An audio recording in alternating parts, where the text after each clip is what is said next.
Vous allez commencer par vous présenter. Je suis Cam Guincer, je suis ingénieur statisticien économiste et administrateur du projet Countrystat Cameroun.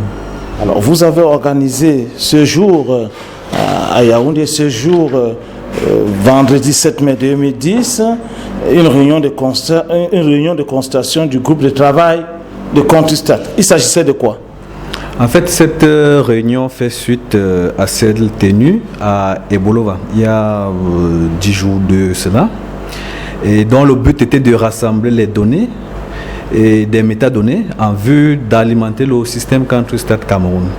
À l'issue de la réunion d'Ebolova, les différents points focaux s'étaient mis d'accord pour rassembler tous les éléments, toutes les données qu'ils avaient dans leurs différentes structures, afin qu'aujourd'hui, nous essayons de les rassembler et d'alimenter le système Countrystat Cameroun. Alors, à l'ordre du jour de cette rencontre, il était question de l'observation générale sur les tableaux confectionnés, de la présentation des observations du siège aux points focaux et la répartition des tâches. Alors, au niveau des observations générales, quels sont les constats qui ont été faits?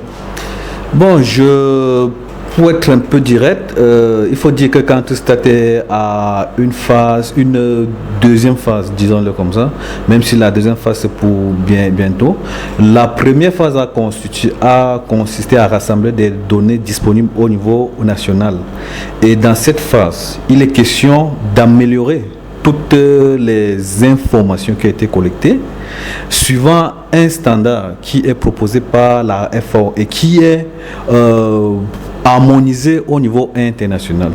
Les tableaux qui devront désormais être chargés sur le site doivent répondre donc à ce format et être identiques d'un pays à un autre pour permettre des comparaisons au niveau international et surtout alimenter plus aisément la base de données de la FAO, c'est-à-dire FAO-Stat. Alors, il était également question de la répartition des tâches entre les points focaux. Désormais, que vont faire les points focaux?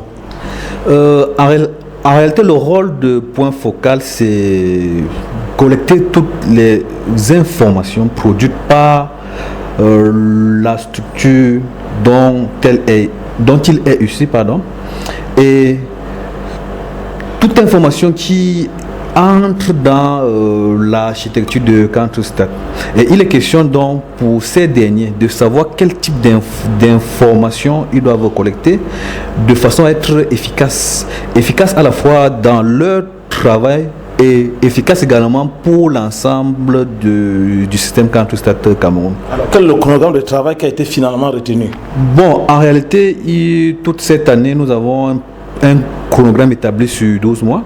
Il y a des réunions consultatives entre les différents membres, les différents points focaux qui sont membres du groupe de travail Countrystat. Il est prévu pour chaque trimestre une réunion. La première a eu lieu, comme je vous l'ai dit, à Ebolova il y a 10 jours. Et la seconde est prévue pour le 18 juin, je crois.